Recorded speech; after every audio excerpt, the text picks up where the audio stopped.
Déjate caer cada mañana en Infinita junto a Catalina Edwards y Diego Sánchez. Hoy bien hablábamos sobre este tema, los cambios en las políticas de privacidad de WhatsApp, que básicamente obligan a entregar toda la información que uno tiene de contactos, ubicación, todo para poder seguir utilizando la aplicación. Es una medida que toma a raíz del traspaso de información con Facebook, ¿no es cierto? Recordemos que WhatsApp e Instagram pertenece a Facebook, que es de Mark Zuckerberg, y ha estado concentrado ese mercado con mucha investigación, además de monopolio en varias partes del mundo. Pero queremos hablar sobre este cambio en las políticas de privacidad. ¿Qué conviene hacer? ¿Nos vamos todos de WhatsApp o definitivamente tenemos que aceptar estas nuevas normas y reglas del juego? Bueno, estamos en contacto con Pedro Huichalaf. Él es ex subsecretario de Comunicaciones, de Telecomunicaciones de nuestro país, y hoy día también investigador del Centro de Ciberseguridad de la Universidad Mayor. ¿Cómo estás, Pedro? Muy buenos días, gracias por acompañarnos. Muy buenos días, muchas gracias por la invitación y para conversar de este interesante e importante tema. Exactamente, Pedro. Estamos con Diego. Bueno, con Diego conversábamos. ¿Qué hacemos? ¿Nos cambiamos o no nos cambiamos de WhatsApp? ¿Qué es lo que viene en términos de los cambios de políticas de privacidad?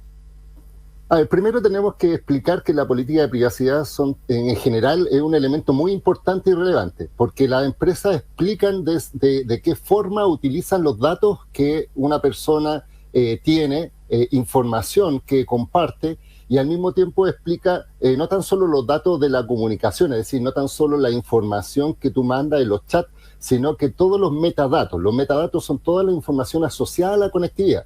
Por ejemplo, el número IP, tu teléfono, el sistema operativo de tu teléfono, tu ubicación y otros elementos que son esenciales para efectos de saber con mayor precisión quién eres tú, cuáles son tus gustos, se pueden hacer perfilamientos, etcétera. Y tal como tú mencionas, la polémica se genera porque Facebook o WhatsApp, en este caso, que son la misma empresa, anunció que desde el 8 de febrero van a cambiar estas condiciones, y es un cambio bastante discriminatorio porque solo se aplican a todas las personas que no vivan en Europa. Las personas que están en Europa se le aplica otra legislación y se les prohíbe, por esta regulación de protección de datos privados, que las empresas compartan entre sí, entre WhatsApp y Facebook, esta información. Entonces, nosotros que estamos en el lado, digamos así, fuera de Europa, se nos va a aplicar esto. Y hay dos situaciones. Si tú aceptas las condiciones de intercambio de información de estos metadatos de WhatsApp a Facebook, puedes seguir utilizando la aplicación. Pero si tú no lo aceptas, desde el 8 de febrero no podrías utilizar WhatsApp y tendrías que cambiar. Pedro, ¿cómo estás? Te saluda Diego Sánchez por acá.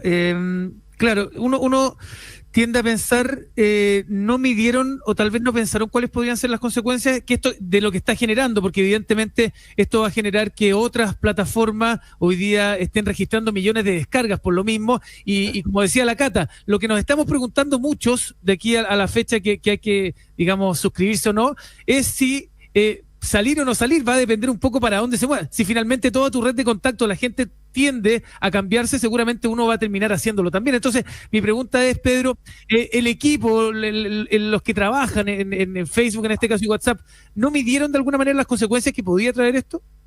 Lo que pasa es que ven una cosa de efecto, es decir, si pueden combinar ambas información en una plataforma más masiva como Facebook, obviamente la ganancia que tienen, digámoslo así, es mayor que la cantidad posible de personas que se van. Porque hay que pensar que el 2014 fue comprado WhatsApp por Facebook y ellos prometieron en ese momento que no iban a integrar las plataformas, es decir, que iban a ser dos separadas y por tanto no iba a haber problema, pero ahora con este tema de los datos, de los metadatos, con la justificación que da Facebook es que enriquece tu experiencia de navegación y de servicios, de tal forma de que, por ejemplo, si tú estás en WhatsApp hablando con un amigo, conversando, y de repente pasas por un lugar cercano y abres Facebook, puede que te salga publicidad contextual al lugar donde tú estás. Entonces tú dices, ¿cómo personalizan tanto esta información? Entonces, ¿qué es lo que sucede? Tal como tú dices, han habido una fuga de usuarios hacia otras plataformas. Por ejemplo, Telegram es una alternativa de WhatsApp y ya tiene 25 millones de usuarios nuevos. En total tienen 300 millones de usuarios a nivel mundial, pero WhatsApp tiene casi 2.000 millones. Entonces, aquí lo que siempre he mencionado es que si una persona tiene que estar primero debidamente informada sobre la manipulación de su información, de tal forma que sea una decisión informada, digámoslo así, no solamente irse porque toda la gente se va a otra plataforma. En segundo lugar, hay que pensar que acá es importante tener una buena regulación y Chile está al debe. Es decir, hay un proyecto que está en el Congreso que no ha avanzado y por tanto, por eso estamos en una situación, digámoslo así, de unos países menos con mayor facilidad para la empresa de intercambiar datos. Y en tercer lugar, efectivamente hay que ver la cantidad de usuarios que existen en las plataformas alternativas, porque Signal, por ejemplo, que es otra plataforma, es muy atractiva desde el punto de vista de la privacidad porque no recupera información, no usa metadatos, etcétera, etcétera, pero me imagino que muy pocos chilenos están conectados y por tanto si tú quieres comunicarte con un amigo y no tienes la aplicación, no tienes cómo hacerlo. Entonces, ¿qué demuestra esto? Primero, el monopolio que tienen estas grandes empresas. Segundo, cómo Facebook hoy día aglutina grandes empresas como Instagram, Facebook, Messenger de Facebook y ahora WhatsApp y cómo están integrando estas plataformas. Y finalmente, la duda que existe detrás es, ¿estás disponible a sacrificar tu privacidad? Y más bien, los metadatos, insisto, información adicional que comercialmente es rentable, que además te pueden obtener mucho más certeza de ti que leerte un mensaje, digámoslo así. Sí. Si estás disponible, bueno, lo acepta. Pero en definitiva yo creo que este proceso demuestra, en primer lugar, la importancia que está tomando el tema de los datos personales. Segundo, generar una conciencia, sobre todo con lo que pasó con Trump. Imagínate que en Trump le bloquearon todas sus redes sociales y quedó silenciado para el mundo digital. Y pasa lo mismo con el tema de WhatsApp. Si tú no aceptas las condiciones de aplicación del 8 de febrero, no va a poder seguir utilizándolo y no va a poder tener contacto con aquellas personas que utilizaban esta plataforma. Entonces, en definitiva, hay que dar información. ¿Cómo hay que dar información? Yo me resisto a eso. Ahora, la Unión Europea queda fuera de esto porque ellos sí han avanzado en regulación y han sido súper duros, sobre todo Francia, con la aplicación de los impuestos, obligando a las empresas a someterse al mercado, en definitiva, como corresponde, ¿no es cierto? Nosotros estamos súper atrasados en eso, pero efectivamente en términos de datos, ¿qué es lo que hacen hoy día estos grandes conglomerados monopólicos con nuestra información, Pedro? Mira, lo que hacen en definitiva es, como ellos lo dicen en forma glamurosa, que es mejorar tu experiencia de navegación o de servicio, pero en definitiva lo que hacen es una clasificación muy personalizada de ti. Y es por eso que, por ejemplo, hemos visto que hoy día, por ejemplo, Facebook, tú puedes tener la misma aplicación que tu familia, que tu hermana, que tu amigo, pero no ves el mismo contenido porque cada vez está más personalizado de tal forma de que ya conocen tus gustos, pueden hacer predicciones de ti, pueden saber, por ejemplo, a dónde vas, si vas de vacaciones a un lugar porque empezaste a mirar muchos lugares de agencias de viaje, por ejemplo, y empezaste a mirar fotos de lugares, no sé, del Caribe, entonces ya predicen de que tú vas a viajar y empiezan a aparecer publicidad contextual de esos lugares, de rentas de vehículos, de arriendo de, no sé, pues de cabaña. Entonces tú dices, oye, en general, efectivamente me están haciendo una experiencia porque era justo lo que yo necesitaba, pero está sacrificando ahí un perfilamiento, hacen minería de datos, hacen todo Big Data respecto a ti, y es por eso que además, si uno lo cruza desde el punto de vista comercial al tema más político, digamos desde el punto de vista de democracia, también empiezan a saber tus gustos electorales, por ejemplo, tus tendencias, y ahí empiezan a cruzar y a vender esa información de tal forma que alguien que sea, por ejemplo, sobre todo en este proceso ahora de elecciones, sabe que tu interés va por un lado, por ejemplo, tú eres más centro en cuanto a los pensamientos, ya venden esa base de datos desde el punto de vista de usuarios que tienen una tendencia y obviamente empresas se aprovechan de tu gusto y ya saben que eres un cliente más fidelizado. O al contrario, si saben que en definitiva probablemente no te gusta tal marca o qué sé yo, por las exclamaciones, por con quién te contacta, en los grupos de WhatsApp o de WhatsApp o de Facebook que participa, obviamente van a tener un perfilamiento y te van a conocer incluso mejor que tú misma respecto a tus, en este caso, gustos, intereses y obviamente todo eso afecta en algunos casos positivamente y en otros casos, para mí entender, negativamente. Estamos conversando con Pedro Huichalaf, ex subsecretario de Telecomunicaciones de Chile, investigador del Centro de Ciberseguridad de la Universidad Mayor. Pedro, cuando recién la Cata dijo, yo no voy a ceder a esto, te lo pregunto porque tal vez la respuesta no podemos tener la certeza, pero ¿qué crees tú que va a pasar de aquí al 8 de febrero en el sentido de que, así como la Cata, u otras personas de frente no van a aceptar esto y se van a salir de WhatsApp. Es decir, va a haber de todas maneras una consecuencia. Podría echar pie atrás de que el 8 de febrero la empresa, no creo. La gente que va a quedar fuera va a tener que optar por... ¿Cómo crees tú que se va a mover el escenario una vez de que mucha gente no acepte, digamos, las condiciones que están imponiendo? A ver, en primer lugar, efectivamente ya han habido movimiento. De hecho, Elon Musk, que es uno de los dueños de Tesla, el hombre más rico del mundo, ya dijo que iba a salir de WhatsApp y por tanto hay un influenciador que está diciendo cambiémonos de plataforma y él está recomendando una en particular. Ahora, también hemos visto, tal como tú dices, Diego, la cantidad de descargas que ya han aumentado. Por ejemplo, Telegram, que es la otra alternativa, dice que en solo 72 horas han aumentado 25 millones de usuarios activos las personas que han descargado esa aplicación. Y Signal tiene una cantidad similar. También. Ahora, hay que pensar también que estas aplicaciones son bastante geográficas. ¿En qué sentido? En que, por ejemplo, estas aplicaciones se aplican, sobre todo WhatsApp, amo y señor, digamos, del occidente. Porque, por ejemplo, en China tienen una alternativa que se llama WeChat, que es otra, y WhatsApp no existe, por tanto no es un mercado relevante respecto a si que cambian o no las condiciones del sitio, porque muy poca gente utiliza WhatsApp en esas latitudes. Pero el problema, tal como tú dices, Diego, es que en Chile, si existe conciencia, si las personas empiezan a verificar que esto es relevante, va a hacer este cambio, y yo creo que al final es un tema de experiencia y el usuario va a descargar ambas alternativas y va a empezar a dar cuenta a dónde están sus amigos, por ejemplo. Sí, pues y es costumbre al final. Sí, esto tiene que hacerse de manera gradual, yo creo. No es algo que pase de un minuto a otro, pero efectivamente hay que hacerlo. Yo creo que si finalmente hay otras alternativas, está Signal, está Telegram, ¿qué diferencia una de otra, Pedro? Mira, hay muchas cosas que es importante considerar. No tan solo el tema de los metadatos. También, por ejemplo, hay en la industria y los investigadores recomendamos que una persona verifique, por ejemplo, dónde está la empresa dueña matriz, porque eso demuestra cuál es el país el cual está sometido a la legislación.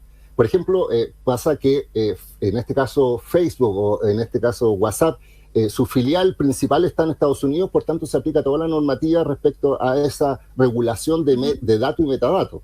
En el caso, por ejemplo, de Telegram, es una empresa que está en Dubái, pero se aplica la lógica de la Comunidad Europea. Lo mismo que Signal está también en ese ambiente, por eso está esta mayor protección. Pero también hay que fijarse en otras cosas. Por ejemplo, en la encriptación de la información, es decir, la seguridad de que cuando tú mandas un mensaje nadie lo va a rastrear. Ni siquiera la misma empresa puede acceder a esa información teniendo la información en sus servidores. Y también hay otras alternativas como verificar si el código fuente, es decir, el programa es de código fuente abierto, es decir, si hay una comunidad detrás abierta que pueda analizar el programa o no. Y si uno ve, Telegram y Signal son de código fuente abierto, es decir, hay una experiencia de constante desarrollo y de verificar si tiene vulnerabilidades y mejoras. En cambio, WhatsApp es una alternativa cerrada. Entonces, siento que hay que tener esa mirada.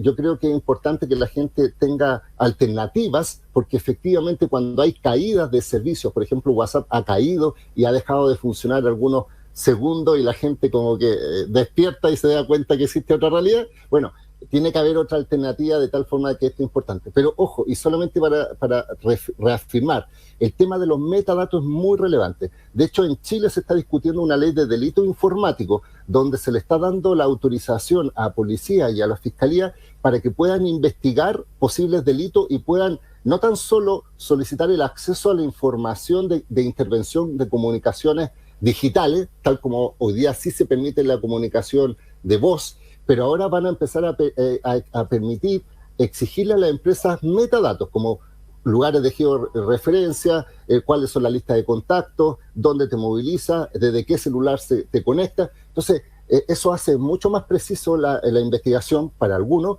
pero para otros es un riesgo a la privacidad, porque en definitiva te identifican de una forma completa y muchas veces en un proceso de investigación donde todavía ni siquiera eres acusado y obviamente uno dice... ¿qué es lo que está por sobre esto? ¿Una investigación penal donde eres un posible delincuente o tu privacidad, que es una garantía constitucional? Pedro Huichalaf, uno tiende a ver la ciber o ciberseguridad en base a muchas veces al que te van diciendo no de los datos de tu banco, ni de tu tarjeta, ni ningún dato extraño en ningún sitio o portal, porque claramente ahí hay una oportunidad para poder acceder digamos, incluso a tu plata. Pero volviendo al tema de datos con respecto a la seguridad, y aquí me gustaría saber tu opinión con respecto al chileno en general, porque uno tiende a pensar, y esto lo hago yo y me imagino que mucho, en la rapidez y en la instantaneidad en que uno va ingresando a sitios. Muchas veces te aparece inmediatamente se te abre una página y te dice acepta, y uno acepta porque tiene que inmediatamente entrar. Yo no sé si el chileno o el usuario en general toma las precauciones debidas cuando está navegando y cuando tiene la urgencia de acceder a información. Sí, mira, yo creo que efectivamente aquí se necesita una cultura de ciberseguridad, pero también de entender qué es lo que estás haciendo cada vez que haces clic. Es decir, si acepta las condiciones, ¿qué significa eso? Entonces, imagínate que hoy día en Chile el 80% del tráfico de Internet se realiza a través del celular. O sea, imagínate la cantidad de personas conectadas. Tenemos más de 24 millones de líneas telefónicas actualmente, es decir, hay más teléfonos que personas. Y al mismo tiempo, la conectividad, la tasa de conectividad es bastante elevada. Entonces, somos una empresa fácil desde el punto de vista de que somos clientes digitales, pero lo que se necesita es cultura de ciberseguridad. Por ejemplo, en temas de fake news, en temas de evitar phishing, que son los engaños, qué sé yo, siempre yo he recomendado que tal como nuestros padres nos enseñaron a nosotros a no hablar con desconocidos en las calles, tenemos que ahora nosotros decirle a nuestros padres, no haga clic en esto, no comparta este tipo de información y ponga ojo a donde acepta las condiciones y qué es lo que eso va a significar. Entonces, yo creo que aquí no tan solo tenemos que empezar a usar las aplicaciones, sino que entender los riesgos que conlleva, cuáles son las responsabilidades, porque hay que decirlo, hoy día tu vida digital muchas veces es más importante que tu vida real. Es decir, si tú estás con tu vecino y le dices un improperio, se queda en la calle, pero si alguien te graba diciendo eso mismo y lo pone en redes sociales, probablemente tu vida digital se vea mucho más afectada que si hubiera esto sucedido frente a una persona en forma analógica. No sé si me explico. Sí. Y hoy día, sobre todo la juventud, todos sabemos y hemos visto casos de registros, sobre todo del coronavirus y todas estas situaciones que ha pasado en Cachagua, que los registros digitales, tu identificación digital, una persona que en un chat haya dado los nombres de los compañeros que están con coronavirus, hoy día todo el mundo sabe la historia, todo el mundo sabe quién tuvo romance con quién, y eso significa la importancia que tiene la privacidad, el tema de los datos y también obviamente los metadatos. Entonces no es un tema menor, mi llamada a tener mucha conciencia y entender que esto está para quedarse. Es decir, hoy día tal como tenemos que respetar algunas normas mínimas de trato social, de ser cortés, de ser caballero, de no decir grosería, bueno, también hay que tener ciertas conductas, y una de esas es que si tú vas en sitio y tienes que aceptar condiciones, entiendas qué es lo que estás haciendo, que tus expresiones van a quedar en Internet, y obviamente la utilización de aplicaciones tienen un registro, una huella digital que te va a seguir. Muy bien, muchas gracias Pedro Huichalaf, muy claro como siempre, ex subsecretario de Telecomunicaciones y hoy día investigador del Centro de Ciberseguridad de la Universidad Mayor. Que tengas un buen día. Nos vemos. Muchas gracias, nos vemos, chao Diego. Chao Pedro, gracias. Que esté muy bien. Cata, antes de cerrar, ¿querés escuchar una buena noticia? Por favor. Arturo Vidal marcó al fin un gol.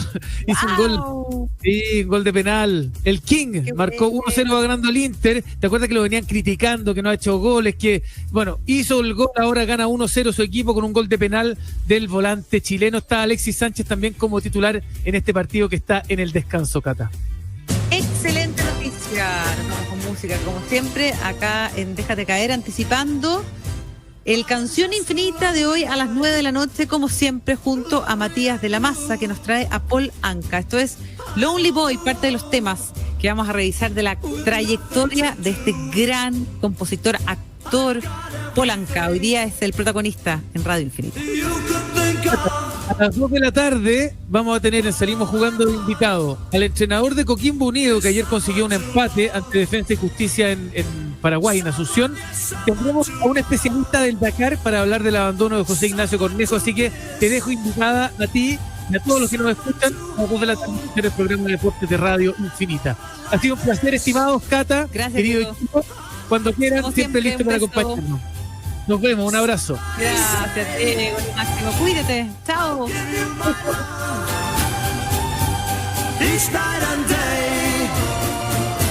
En Infinita, esto fue Déjate caer. Formas nuevas de mirar la realidad cuando la actualidad no son solo noticias. Catalina Edwards y Diego Sánchez te acompañan de lunes a viernes de 10 a 12 del día con la actualidad que mueve cada mañana.